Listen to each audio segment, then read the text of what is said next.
All right, everybody. It's the Always Be Cool podcast, hanging out with your hosts, Bobby Kerr, Darren Copeland. What's up, everybody? Right. ABC Always Be Cool, hanging out at the Summit Lending Studios, hanging out with a good friend today, a local Kansas City boy, a rock star all around, Mr. Chase Coffman. Here we go. All right. Born on November 10th, 1986. Standout football and basketball player at Ray-Pec High School. First team All-State 3 times. Won the Thomas Simone Award for Best High School Player in Kansas City. Attended University of Missouri and played for Coach Gary Pinkel. Holds numerous records at MU for receiving. In 2008, he won the John Mackey Award given to the nation's best tight end. He had 90 receptions for 987 yards and 10 touchdowns. In 2009, was drafted in the third round by the Cincinnati Bengals. Played in the NFL from 2009 to 2016 with a few teams along the way. Married to his high school sweetheart, Stacy. They have 3 children, Elsie, Elijah, and Josiah. Close enough? Josiah. Yeah. There we go. When we fact checked that before we got started because you just never know. He is currently an LPL financial advisor for BMG Advisors. All around awesome guy, Chase Coffman. Welcome to the show, man. Nice, yeah. Thank you guys for having me. Of course. I enjoy talking with you. You know, I just have to say, I also won the Tommy Simone Award, but it was in 5th grade, and They did it for Pop Warner football. Did they really? Yeah. Oh, yeah. That's awesome. Yeah. That's very cool. Do you have a trophy? Just finding more ways to relate every day. Right, yeah. Let's go. I knew we were going to be buddies. No, I do have it was when I was playing for the Dolphins in Little League football, and they did a big tournament and won the Tommy Simone Award. That's pretty cool. Yeah. Wow. A little bit different really years, cool. I think. Did you get drafted by the Cincinnati Bengals in the third round? No. I stopped playing after middle school. Right, yeah. So speaking of growing up, so you're one of 4 children, right? Yes, the oldest of 4. Oldest of 4. Yeah. And all 4 of you ended up going and playing D1 college sports. Yeah, it was a huge blessing to my parents. Obviously, we all got scholarships to play D1 sports, and me and my 2 brothers both in football, all in football, and then my sister in volleyball. That's really cool because you actually played high school football with Carson, right? Yes, yeah, he's a grade below me, 16 months difference, and he was the quarterback, I was the receiver, and got to catch passes from my little brother. Not only in the backyard, but relayed onto the football field in high school. How fun was that? It was awesome. Like I said, we obviously grew up playing in the backyard, doing it all, and to be able to continue doing it up until that level, and just keep a core group of guys together, and from the backyard to winning a state championship. So yeah, exactly. Really awesome experience. Super blessed to be able to share that with my brother and family. That's amazing, man. That's so 4 kids. Because I know all former athletes, everyone's a little competitive, right? So did you guys ever have like family game night and break out the Monopoly board with all the competitive people, including your dad? And I'm sure your mom. Honestly, my mom's not that competitive. She would kind of be the one that she's the rock. Hey, calm everybody down because dad and then all 4 of us kids were usually getting in the fights. Yeah. No doubt. Right. So dad, you mentioned dad, right? So dad had a pretty awesome career in the NFL too, like a decade plus. Yeah, I got to play 11 years, mostly with the Packers, and is actually in the Green Bay Hall of Fame. That's pretty awesome. I saw that. Today he's back up there, I think, doing like some kind of little boat ride with some of their fans up there. They paid him to go back, fly him up, and treat him well. That's a rough gig. They have a great alumni network, and really support the former guys as well as the current team. It's fan owned, and it's different than any other organization. Not that other organizations aren't great, but they've treated my dad very well. They're just awesome. So passionate up there, aren't they? Oh, yeah. Isn't it true that like season ticket holders, like they put that in wills and they pass it down through generations? Yep. Absolutely. Pass them down. Like 15, 20 year waiting list. That's crazy. And they've had a really good teams, Oh, yeah. At least competitive. Exactly. Now, as a kid, would you go up there and watch your dad play? No, he was done. Was he done by I think 1988 was his last year, I want to say. And I was 2 ish, almost 2. Yeah, he was kind of right in that window of Bart Starr had retired and Favre hadn't come yet. He was like right in that window. You got to play with another K-Stater, Lynn Dickey. So Lynn's in town here as well. And I haven't heard that name in a while. Yeah, they had a pretty pretty unique offense. Yeah. A couple really good players. Yeah, for sure. Well, kind of turning to you and your career, like DC said in the intro, I mean, you had a couple stops along the way, got drafted, obviously highly touted, had, bit by the injury bug early, right? Yeah. Very last offensive play in our bowl game, my senior year of college, broke my foot, and that kind of led into number one, like an injury designation of, this guy's injury prone. Right. And, I wasn't really that injured in my NFL career. And, I didn't play that much in my NFL career to get injured. But, but yeah, once you get that designation and it kind of rolled into, working out for the combine and pro day and then, into the draft, and kind of hampered me up until training camp my rookie season, which it was just a bad start. Yeah, that's certainly tough when you come out of the gate like that, and you've kind of maybe got a little bit of a stigma. He's got the injury bug, and then you're trying to crawl out of an early hole to make sure that everyone knows that you're hardworking and you're there to work. Yeah, just create what you want to be. The view of who Chase Coffman is as a football player, right? I think I did a good job of just character and work ethic and those things, but. Right. You kind of get pegged into different situations whether it's business or sports, coaches around the NFL, GMs, personnel, like they only know what they see or hear. And only one team gets to see the day to day. The other teams, you get to see preseason film, game film, and kind of go off of that. And that's all you can go off of. And, when you have the opportunity, when you have a need for your team, you go into are we going to pick between Chase or this guy, that guy, the other guy? And what are our upsides and downsides for those? And if there's any kind of red flags, like an injury bug or whatever, we're going to take that into consideration because we got to make an investment. Yeah. Right. Well, and also, talking about going back a little bit further in your MU career, obviously you were heavily recruited coming out of Ray-Pec, right? So you had how many schools were coming after you? Yeah, I had, I think only 9 Division I scholarships when I kind of shut it down and said only 9. Only 9. Yeah. Yeah, I cut mine off at 5. I see some of the kids today with like 30, 40, really? crazy. Really? The top kids. I don't know what, stars would equate to with inflation, but, I was only a 3-star. Yeah. I was only a 3-star back then. And, how many I would have gotten to offers wise, it wasn't really that important to me. What was important was staying close to home and finding a place that fit me well as a player and a person. Right. And early on I said, let's, look at Iowa, Nebraska, Kansas State, Mizzou. And those were the 4 programs that I called the rest of the coaches that had offered me and said, hey, this is, I appreciate the opportunity and the interest, but this is what I'm going to focus on right now because, this is a huge decision, biggest in my life up to that point. Right, Absolutely. exactly. So what was kind of a couple of the final decisions leading up as you're entertaining those 4 schools?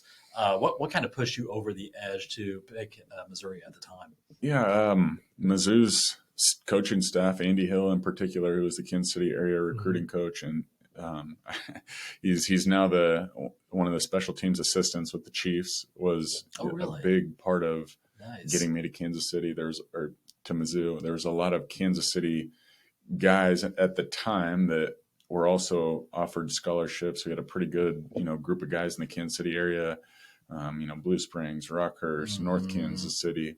And some other Kearney, and those guys were all going to Mizzou as well. And so it was kind of a lot of different things. Brad Smith there's a story that I saw recently about him and just how he changed Mizzou and, the whole narrative surrounding Mizzou and kind of woke people up to being excited about Mizzou football. And, honestly, Gary Pinkel had kind of a bad reputation in the Kansas City media at the time. And if you ask any of those coaches, they'll tell you my dad grilled them all. They're like, man, we're not getting that Coffman kid. Let's just, fine, we'll be done with him and let him go to K-State. But I did a lot of praying, did an English paper in my senior year of high school, weighing the pros and cons of all 4 of those schools. That's cool.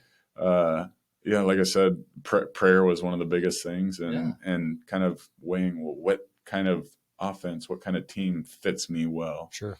Right. And Mizzou was going to a spread offense, and I was a wide receiver. Everybody was talking about being a tight end, and I wanted to catch passes, and praise the Lord, I was able to. Right. Well, exactly. You're talking about a couple of things that are really important to you, right? Yeah. Family, faith.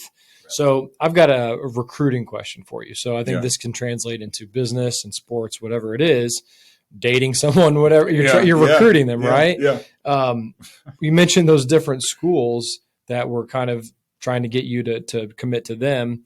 What was that recruitment process like? Did some schools, and you don't have to mention them, but did some schools like really understand that family and faith was important to you, and those schools like spoke to you in a different way and really tried to build a relationship with you like the right way, as opposed to just saying, hey, we've got this and we've got all these different things, right? So as from a business standpoint, and you as a business leader, if you want to have people join your team, right? It's not just like, oh, we can pay you more.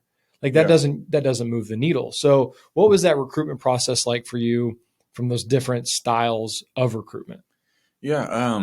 As far as like recruiting and, you mentioned dating and relationships and even business, right? I think the first initial thing is the attraction. Sure. Right. Like you don't just go like under the hood and see all the other, like, right. We'll use dating. Sure. And just say like, you don't know somebody, you don't know the inside and outside and how they're going to treat you and what kind of a person they are through the good and the bad times. Initially, you just see the attraction. Right. And then as you spend more time, you get to know the rest of it and kind of weed out the, what you like or don't like, or, what can be fixed or what, is a non-negotiable. Right. And that goes again for business, that goes for so many different things. For recruiting, for me, I felt like all four of those schools were, good fits, right? Like, did I get along with the coach that I was going to spend the most time with was one of the big things. And honestly, one of the big things in my transition from, football into financial advising was or whatever career that was going to be, who was I going to be working for? Who was I going to be spending most of my time with? Who's I going to be learning from? Right. So for recruiting, I had to look like, well, are these coaches on the hot seat? Are they going to be retiring? And that was a big situation with Bill Snyder, who ended up retiring after my freshman year at Mizzou. Yeah, that's right. So, Bill Callahan was the coach at Nebraska. Bill Callahan.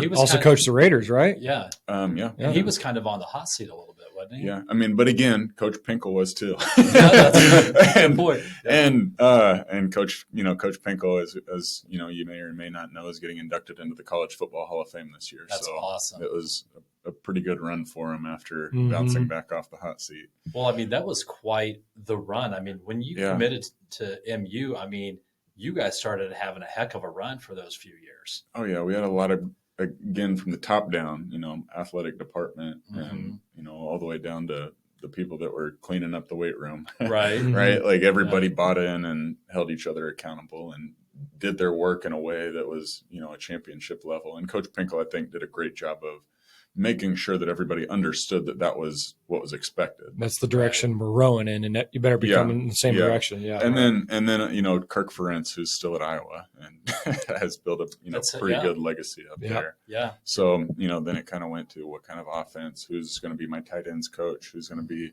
the quarterback or the other guys that are getting recruited, the guys in my tight end room, kind of all those things. And I took official visits to all four of those schools. Nice. And going through that process, the dating process, right, got to know them more and more and more and more. And, eventually it came down to like, God, just lead me because this is a tough decision. Yeah. Right. Right. And you called each one of the schools personally to let them, or each one of the coaches to let them know you weren't going to be going to the other three. Yeah. Yeah. And I ended up calling Nebraska and Iowa and said, I'm going to cut it down to just Mizzou and K-State. And then eventually called K-State and let them know I'm gonna, after I get off the phone with you, I'm going to call Andy Hill and tell him I'm going to be a Tiger. Wow. I mean, kudos to you because that is not an easy phone call. Kudos to me, but also, my parents. Absolutely. As I get older and experience more relationships, right, see more people in business and their marriages and the way they treat their children, all those things. I realize how great and how, blessed I am to have them in the way that they raised us for. Isn't it amazing as you get older, your parents got smarter? Yeah, I mean, yeah. They're like, oh yeah, they were right about that. Go through that, like the bell curve, the reverse bell curve. Or right. Oh my God! Yeah. Now they're back to being golly, man, you did things right. So Chase, like going through this recruiting process, did you take some of those recruiting techniques and use them on Stacy to convince her to be with you? Yeah, a little bit, but I was dating her before I started getting a lot. We'd started dating the beginning of our junior year of high school. So talk about that a little bit. So, that doesn't happen very often these days. People, they meet their high school sweetheart. And I mean, that would have been amazing, right? So did you have classes together? Did you guys go to church together? How did that? Classes together. We didn't go to church together. We actually met at, I think, like an FCA or like Young Life, if you're familiar with those things. Yeah. Kind of deal through school, and had a similar group of friends and all that stuff. And that's cool. Like I said, there's that first just attraction. Sure. Got to have it. Yeah. It helps. And, me being an idiot, like tried to screw it up a couple times. And we usually do. Usually do. Right. And I mean, she's been amazing. And I tell everybody, kept me out of a ton of trouble in Columbia at the University of Mizzou. No doubt. We got married in February after my second year in the NFL. Cool. That's fantastic. After we both graduated college, and Well, I don't believe this, but I was as we were doing some research on you, but it said that when you were younger, that you might have been a little bit of a hothead. Yeah. Yeah. I mean, when you're aggressive, you're playing sports, and for me, it was always like, when you get mad, you get better, right? You can hit harder. You can. True. You're all like, you get that like motherly, car falls on top of your kid, and you can lift. Yeah. Like when you get mad. Right. Exactly. The Hulk strength, right? Yeah. And we had practice in our backyards, for a handful of different sports. My dad had to send me up to my room from practice a number of times. So, was it dad that kind of instilled that knows the grindstone, hard work? Like. I would imagine in all of your opportunities and your steps along the way, you were just kind of saying, when my opportunity comes, I'm going to take advantage of it. Yeah. I'm going to be ready to go. Even if I'm not the guy right now, or even if I've got this injury, I'm going to be ready to go. Was it dad that kind of instilled that in you? Yeah, for sure. And, honestly, that you just explained wasn't really the case up until, the NFL. And that's when it was really like, it was already instilled that, that was already the case, that, like I had gone through that. I'd put myself in that situation, and my dad never like pushed us kids to, hey, you have to do this. But the question would more so be, do you want to be good at this? And if so, here's kind of the roadmap that you have to push yourself through, and some things to help you get better. Right. And so it was, really, again, just like business, like you have to want whatever service is being provided. Right. And I see that more and more as a financial advisor, that like, I know that I never wanted to be a pushy salesman type person. Right. Sure. But in order for me to have a client that's a great client, they have to want, and also, be invested in doing their part of what we do to service them. Sure. Right. If we give you recommendations and you don't do it, like, obviously we're not going to be the ones that just make you rich, right? Right. or get you to retirement or whatever financial goal. Whatever your goal is, yeah. Right. Yeah. Well, it doesn't matter if you're talking about consumer facing, right? Yeah. Or you're talking about business with team members on your own team, or if you're talking about personal relationships with the spouse. Like, somebody has to want. We're talking about rowing in the same direction, right? Yeah. Full circle. Well, here. it's exactly what we always talk about in our businesses. We always talk about, when we look for people, we look for heart and we look for work ethic, right? Because if you have those two, you can teach anything else, right? Yeah. But if they don't have the heart, you can't teach them to want that, right? Yeah. And same thing as an athlete, and now you transition, you're a very successful financial planner. If you don't have the heart and the work ethic to help your clients on the finance side, well, you're really not doing them service. Yeah. Right? And, thank you for saying that, very successful. I'm just a guy out here trying, and, and the more you try and put the effort in, all the things that you just mentioned, the better off that you are, and the better opportunity or the better place that you put yourself in for when that opportunity comes. Mm-hmm. This is one thing that, I'll bring up about the second team that I was with was Tampa Bay. Okay. And Greg Schiano's first year, Josh Freeman was the quarterback. Yep. You know, we right. grew up. But you got a relationship with Josh, playing together different sports, and love Josh. He's a great guy. And at the time, Tampa, I don't know what the locker room was exactly like, but Coach Schiano came in and really tried to like shake things up. And this is, you know, the Buccaneer way, and this is how we're going to do things, which, you know, you got to create a good culture in any environment, you know, again, business or sports, whatever it is. And they ended up signing Dallas Clark, who's, you know, probably a Hall of Fame tight end from the Colts, right at the end of OTAs. And we went through the mandatory at the end of mini OTAs. camp at OTAs. So right before training camp. Yeah. So we have like about a month off and then go to training camp. And, you know, I'm just like, golly, this is just doesn't seem like it's going to be a fit. And my dad is just like kind of complaining a little bit. Sure. It's okay. Like, it's okay. This isn't a fit, right? Like, not that I'm not going to show up, but that's kind of what my dad told me. He's like, well, you know, it's kind of like Dumb and Dumber, right? Well, you're saying there's a chance. Right. Who knows what's going to happen to Dallas Clark, you know, or, you know, not to speak bad things, but like injuries or, you know, like somebody get a wreck going to training camp, right? Like somebody got arrested the other day while, you know, driving around while they were injured in training camp, right? You never know what's going to happen to somebody. So like back to Dumb and Dumber. So you're saying there's a chance, like you have an opportunity to go and do something for at least the first day, right? Until they tell you can't anymore. True. Right. Are you going to take that opportunity, or are you just not going to go and and then wish that you just had a better opportunity? Sure. Right? That's the roller coaster, right? Again, the roller coaster of emotions of just being ready. It's going to go up. It's going to go down. Like the luck versus preparedness, right? Like nobody gets lucky. You don't just see somebody just get lucky. The lottery is a completely different thing. Right. Sure. But everything else, you don't see like the 10 years, the 5 years, the work that's put in on the back end. You just usually see the final moment of glory.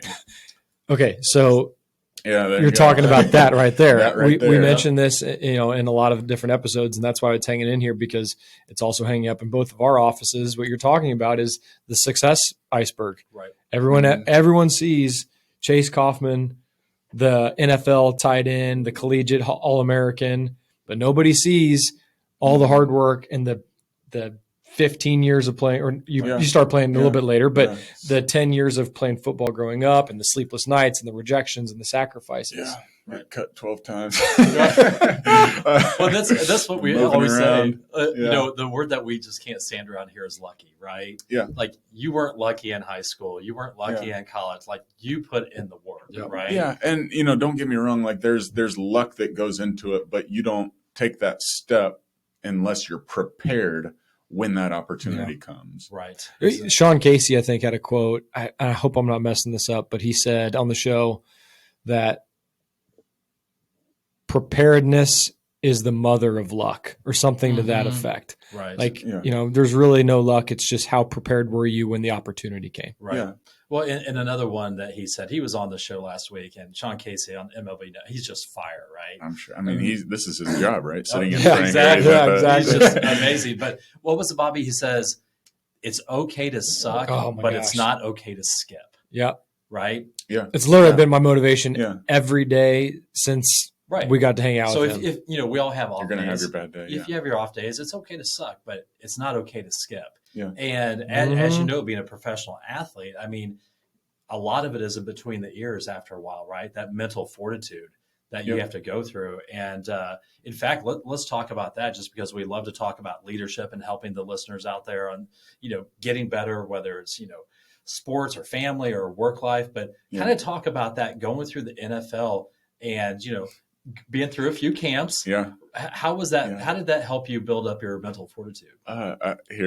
So my brother shared this Bible verse, and I, you know, write it on most of the cards that sometimes people send me cards to autograph, right? Like, not that my cards are probably worth like 2 cents, right? The lowest one on the card book that they're worth a lot in our hearts. Yes, thank it's you. in the heart.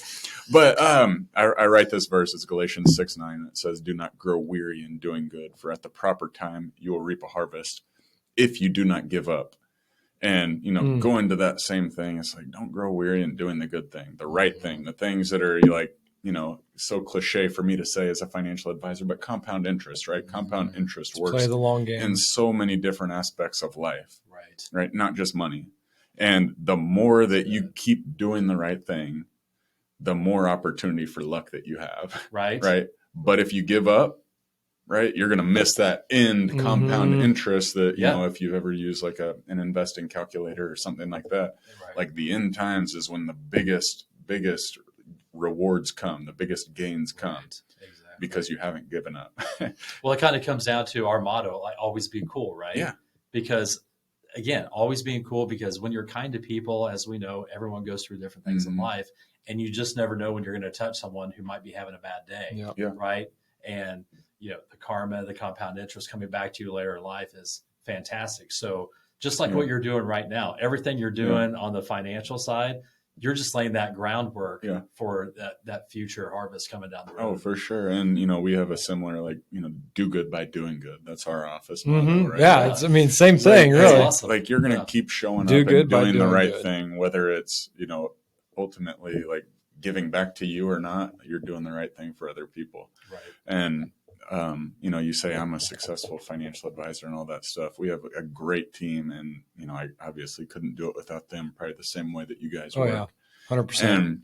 And, there's so many things and across all different industries to know that, like, it would be silly of me to say that I know even half of it. So, sure, we have people that are, the quarterback, the linemen, the receivers, the running back, the defense, the coach, like we have all of that. And, like you guys probably have that same thing. And most successful businesses have created that culture where everybody's bought into doing their job right.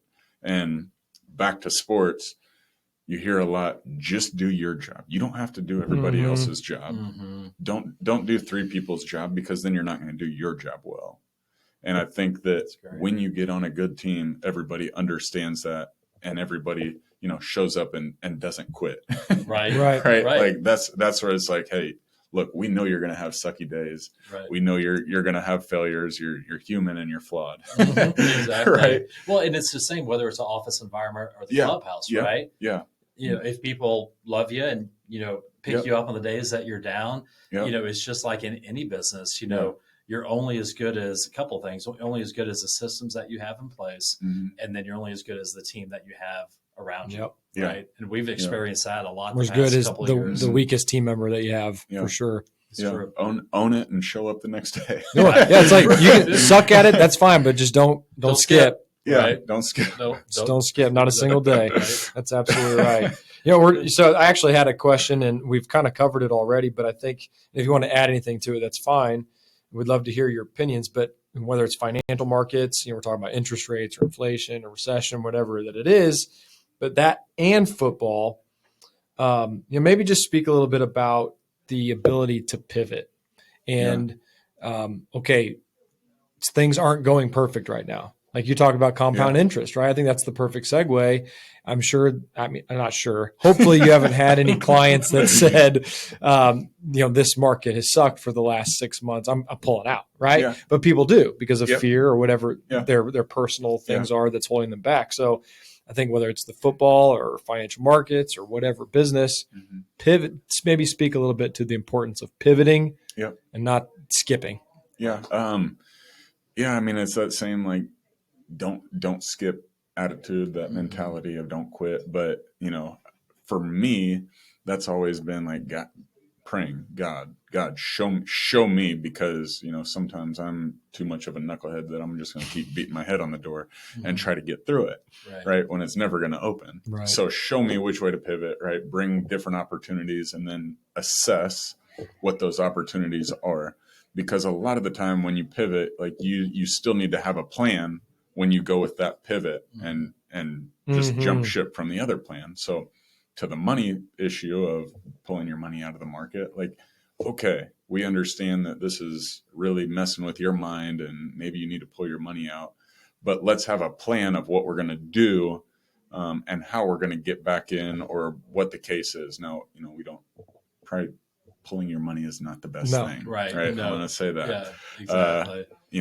Specifically, we can't give recommendations on that kind of stuff. This is a very broad, sure. Don't pull your money out. Right.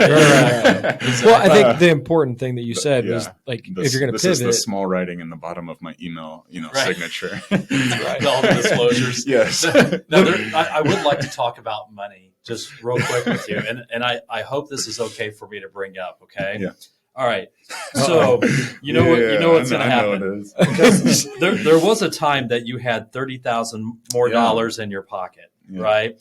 And like you're an awesome guy, right? Thank you. So what was up with that $30,000 fine for running over a Ravens coach on the sideline? Yeah. So funny story. That guy was actually one of the coaches in Tampa Bay when I was there. Oh, okay. Really? And he treated me so bad. So just kidding. No. So running a corner route towards the sideline. Cornerback baited the quarterback into throwing it. I didn't see it either, and he came up the sideline, kind of ran through my shoulder while he intercepted it and taken off towards the end zone. Obviously, when you go and something like that happens, everybody on the intercepting team is going to rush to as close as they can, sometimes even on the field, and see, is our guy going to score? Yeah. As a player that throughout my NFL career constantly had to make sure that I was doing everything right and not give coaches an opportunity to say, hey, you gave up on the play. Right. You're always taught to chase down the play. Right. I kind of stumbled into the sideline. This guy wasn't looking at all, and kind of goes up past the white line that you're supposed to be behind. And he was right in front of me when I pulled my head up, and in a split second, the play's still going. Right. I'm one of 22 people that's in the play. Right. Get out of my way. I need to get back onto the field. Right. And they felt like there was some intent that was malicious in doing so, and ultimately got fined. So they clearly didn't know you well enough. Yeah, I mean, those damn league officials. Right? It's a very, I don't know, like and talk about league officials and craziness of just fair and unfair, like this whole Deshaun Watson case. You can take either side, and facts are facts, and we don't know them all. Right. I don't know what kind of a guy Deshaun Watson is, and I don't know what information the league has that they want to suspend him for more than the 6 games that just came down. But, ultimately, like, they're going to make their decision, and, Deshaun's got to go accordingly. And whether that's suing them, I didn't have the luxury of having the status of a Deshaun Watson. The $230 million. But life is unfair, and you can say the same thing about some of the owners that have gotten in trouble, and some of the higher ups in front offices. Yeah, I don't think it's fair that the Dolphins lost their first round pick. Yeah, exactly. Yeah. I'm sure they had no conversations. Right. That's clearly unfounded. But life is not fair, and the only thing you can do is keep showing up. So I got fined $30,000. And I owned it, and unfortunately had to pay it. Right. Sure. But I kept showing up and kept playing. And the next week, while I was kind of going through this situation of figuring that out, our starting tight end had a concussion, and I got to start for a Sunday night game against the Steelers. Is that the game that you caught the touchdown? Caught a touchdown pass and had a few big third down conversions and a really good game. And, I didn't turn the TV on to ESPN. I didn't check social media. I didn't do any of that because they were blasting me, calling me the worst player in the league and a terrible person. And, the guy was an African-American, so they called me a racist. He was a former military guy, so they called me unpatriotic, right? Like, you name it, people are coming out of the woodwork saying it. In all of 2 seconds. Right? Yeah. Crazy. And, ultimately, something that my mother told all of us is, find your identity in God, not the sport that you play or anything else. And so that's what I had to go back to of like, okay, I know what type of person I am. Right. I know the intent that I had, and I just got to keep showing up and taking steps forward because this is all I can control right now. That's fantastic. Well, and in life, there are so many variables. There is. That there's only so much that you can show up and do and control. But if you don't quit, you're going to have an opportunity to succeed, whatever it is. Exactly. Or you're going to have a path to pivot to. Well, and clearly you have an amazing mom and dad growing up, having you, because faith is a big part of your life. Yeah. So talk a little bit about that, because clearly that's gotten through you a lot in life. right? Yeah. Sports and everything going on. So talk a little bit about how your faith has really helped you through your life path so far. Yeah.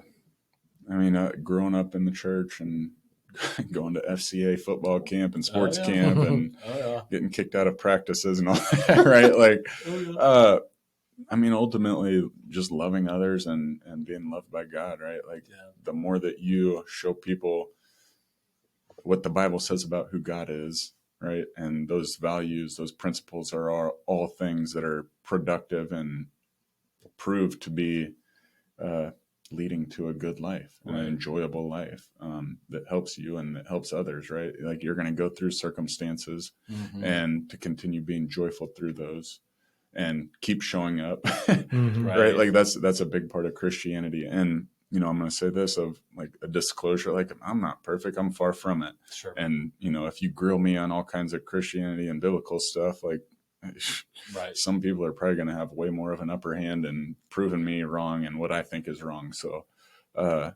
just a guy trying, just like in a marriage, just like in fathering my kids, my relationships and my walk with God and all that stuff. Well, it's a great foundation to have, right? Yeah. Yeah. You have that foundation. So like if the storms come through, it doesn't blow your house away. Right? So that's God will never change. That's awesome, man. So I want to go backwards a little bit. So you're talking about in that instant, I don't want to talk about the instance anymore, but with the media kind of shedding you in a certain kind of light.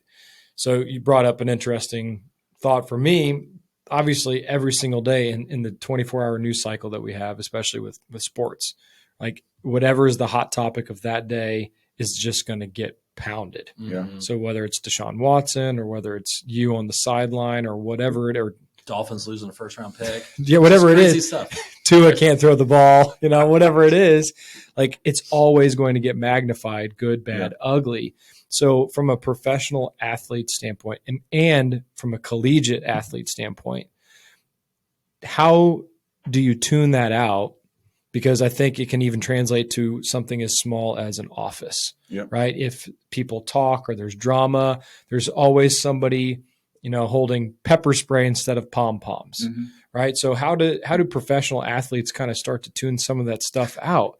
Is it even possible? Yeah. This is something I tell everybody in my, like, if I get an opportunity to speak to kids, speak to businesses, whatever it is, like the 5 people that you hang around most, it's kind of who you're going to be like. Right. Yep. Right. So we kind of had a similar conversation earlier this morning. If you hang around people that are doing the wrong thing, you're probably going to get caught up doing the wrong thing. If you hang around people that are doing the right things, you're probably going to end up, higher and better because of it. They're going to pull you up, and by accordingly get pulled down if it's the other way. So, for me, like I've continually said in this, like I had great parents. I had a wife that I had, been dating for a long time. I got, my siblings and a couple good friends that, I reach out to for encouragement and vice versa, give that to them when they're going through tough times of, hey, look, like market's down, don't pull your money out. Put more in. Keep going because this is the goal that you say you want to achieve. Right. And if that's changed, then you can pivot. Like we'll find a way to pivot and we'll come up with a plan. But if you want to keep playing, like you can't quit. You can't just not show up next week. You can't not study your playbook or be prepared for the game because then they're really going to come after you. Right. My dad was a tight end. And one thing he would always say is, look, like if the ball goes up across the middle, wherever, and you're going to get hit, you might as well catch the ball because, it's going to happen. You're going to get hit no matter what. Right. And, I took a couple big hits in my career and luckily never got knocked out cold. But, you learn to just take the good with the bad and keep on going. Kind of just surround yourself with positivity is really the theme, and make sure that you've got positive people, positive thoughts.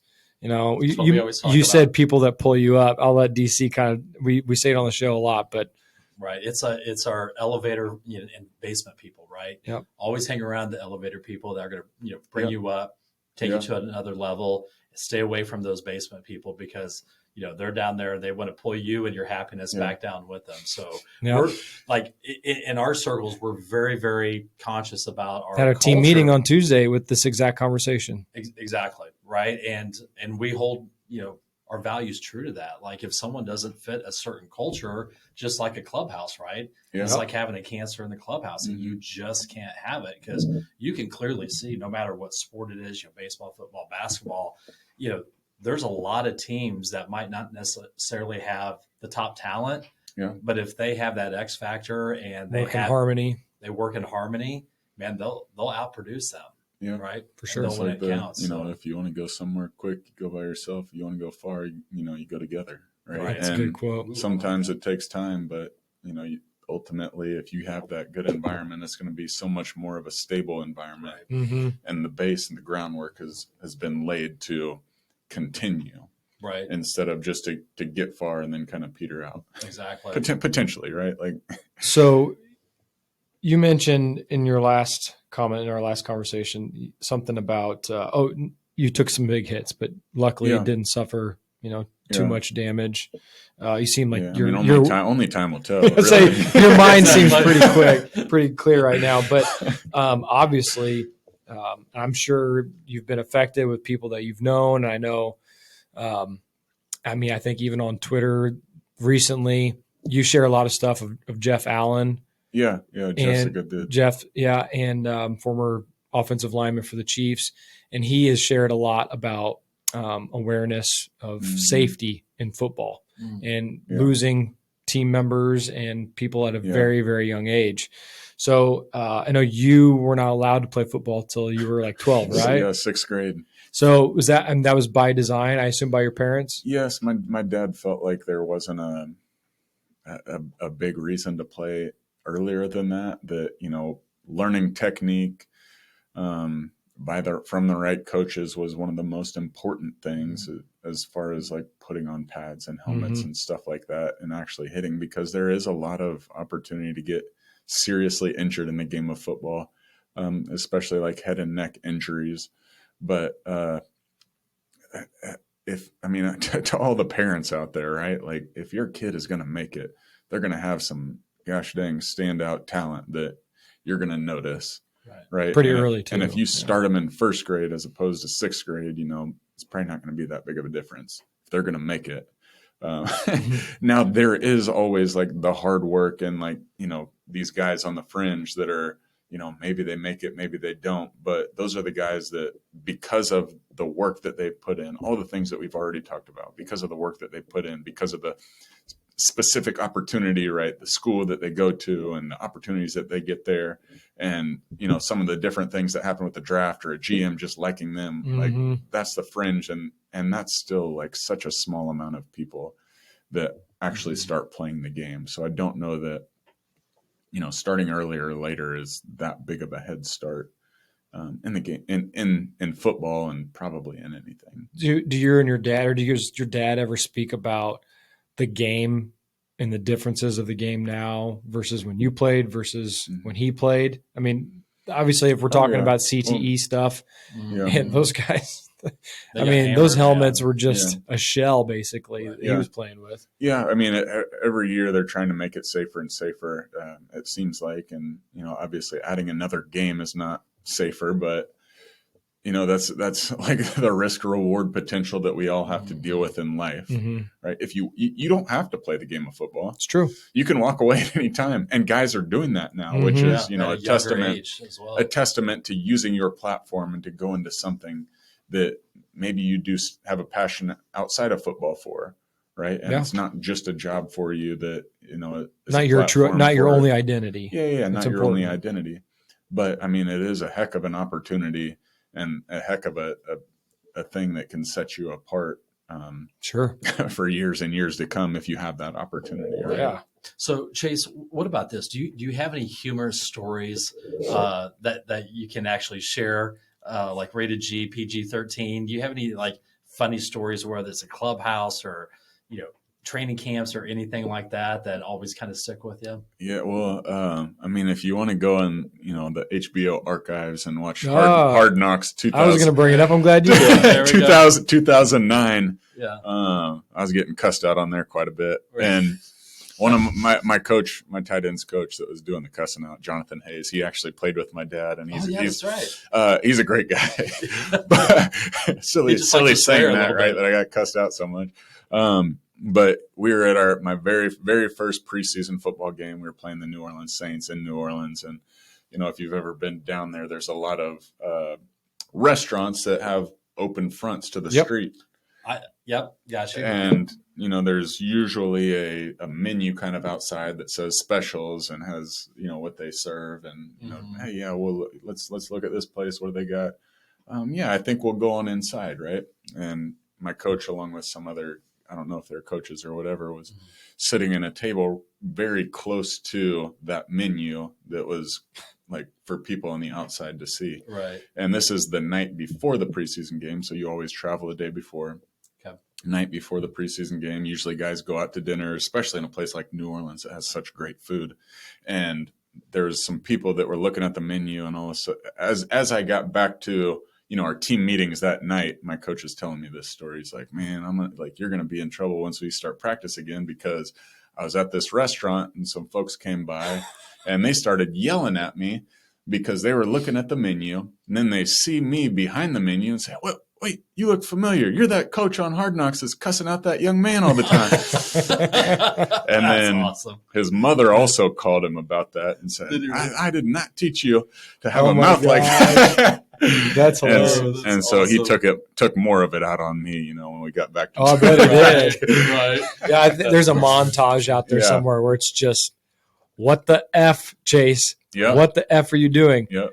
Chase. Yep. Come on, Chase. All that. It. And honestly, that was a time in my life that I had to reach back out to those people that was my support group. And sure. I've got a signing bonus. This might be it for me. This isn't that fun. Yeah. Right. But you guys, Chad Ochocinco kept it lively, and he was a big part of that HBO series too. I have to watch that. That'd be amazing. So, are you and Jonathan good now? Is there? Yeah. We're good. And, I mean, we were always good, and again, that was a big testament to that support group that I have. Mm-hmm. Like, hey, let it go in one ear and out the other, and decipher what you do need to know and what you can translate onto the field. Right. Well, speaking of Hard Knocks, I've heard you say that it was really not that enjoyable of an experience for you. Yeah, I mean, it was my rookie training camp. We're in a super hot, humid environment in Georgetown, Kentucky. You're in these dorms that are small and cooped up, and we had the 3 tight ends that were the veteran guys for almost a full week. All 3 of them were out. And it was me and rookie Darius Hill from Blue Springs here that went to Ball State University. Oh, okay. We were the only 2 tight ends for about a week, taking the reps of the 1s, the 2s, the 3s, special team, scout team, just getting you guys were just getting beat up nonstop and cussed out. And it's tough. It's really tough, right?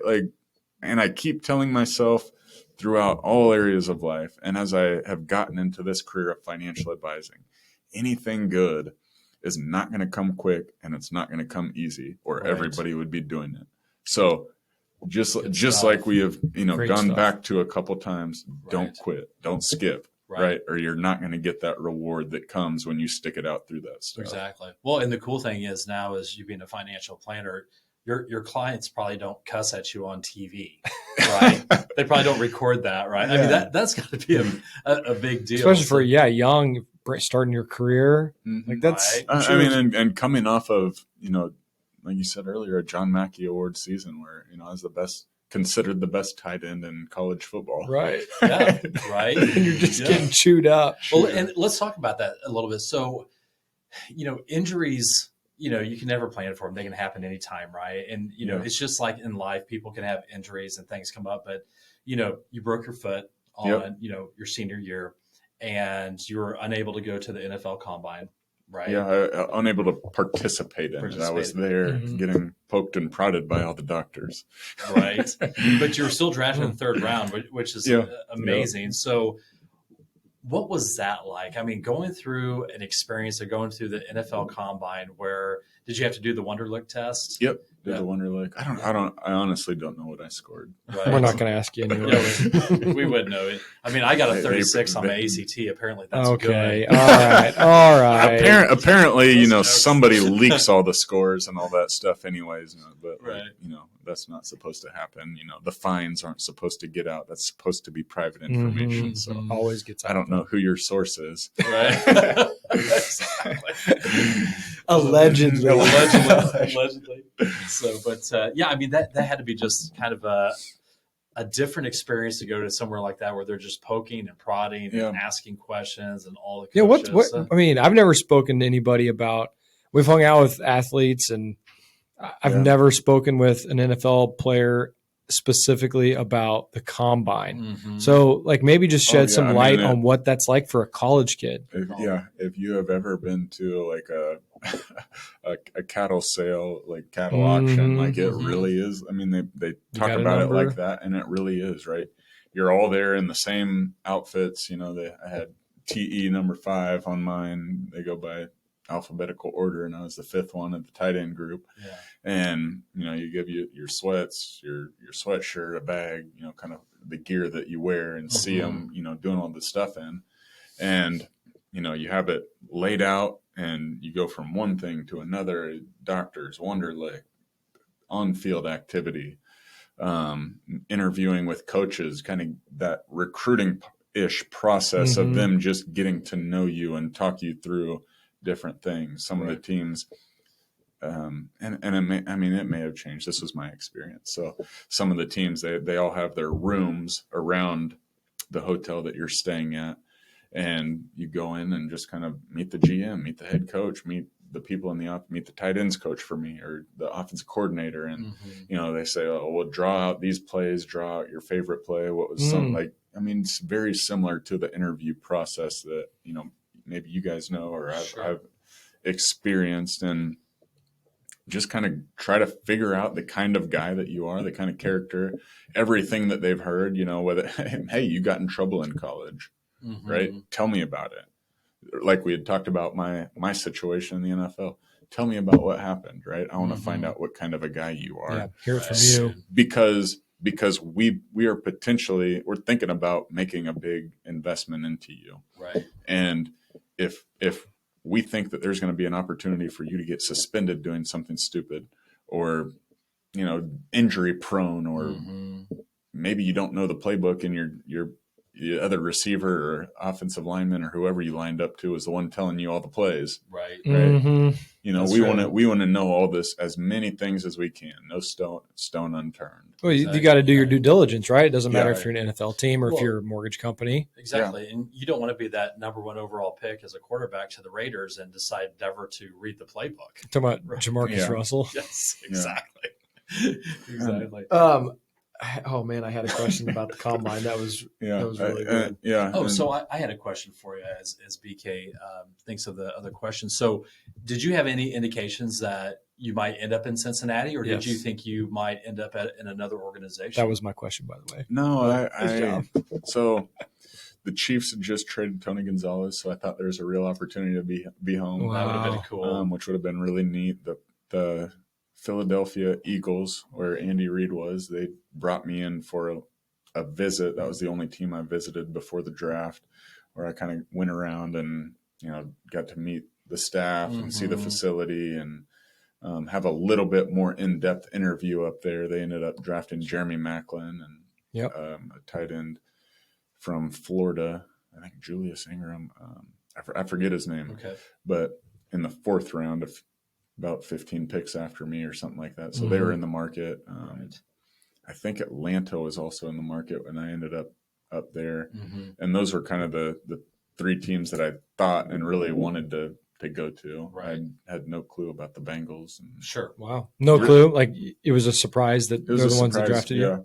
And I tell this to a lot of people, because there's a lot of times where, if you watch the draft, they have like, hey, this is the team need. Mm-hmm. They need a whatever, and then here's the best available picks.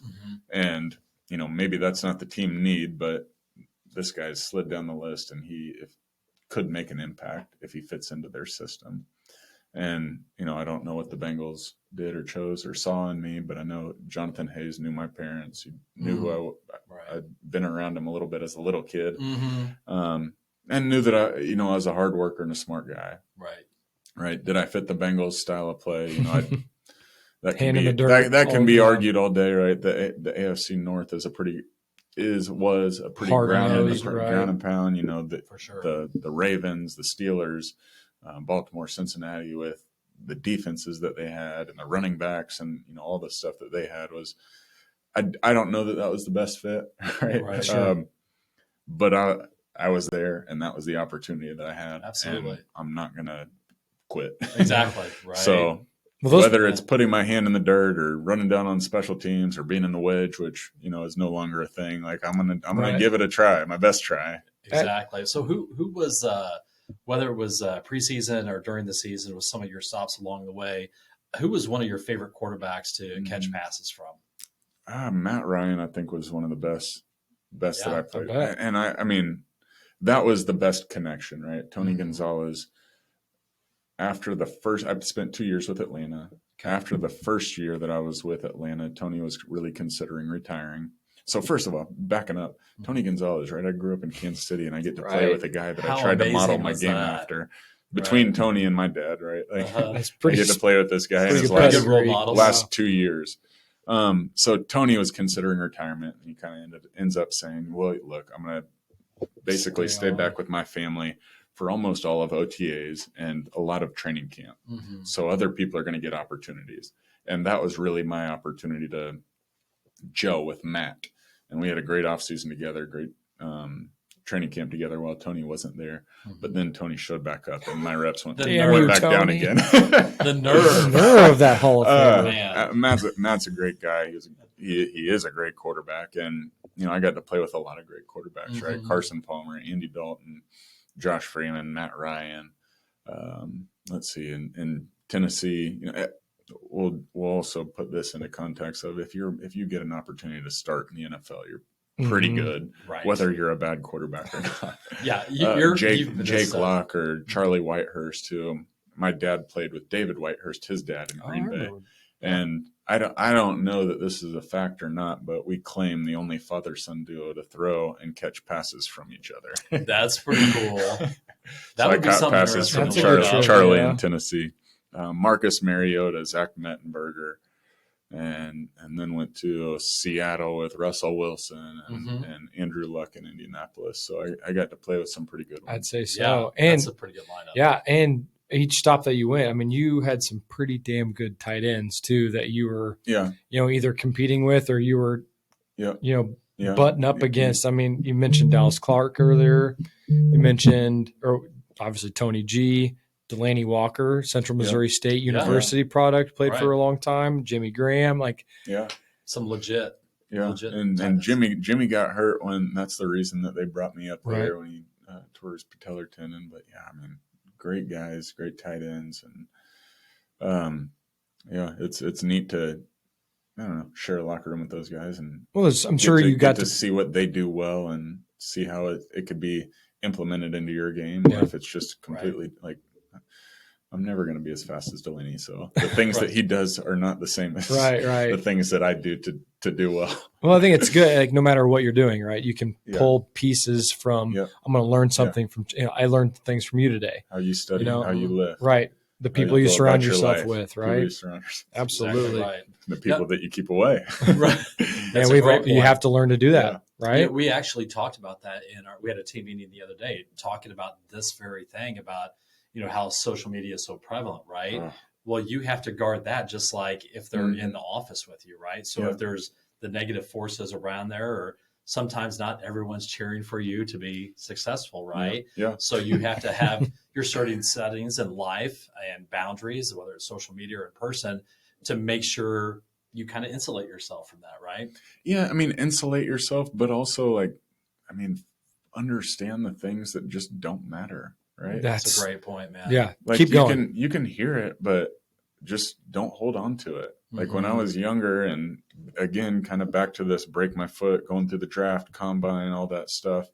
Everybody was talking about, the Chase is injury prone. Well, these are his red flags. And I didn't get to go out on the field and do the workouts to try to boost my status. Right.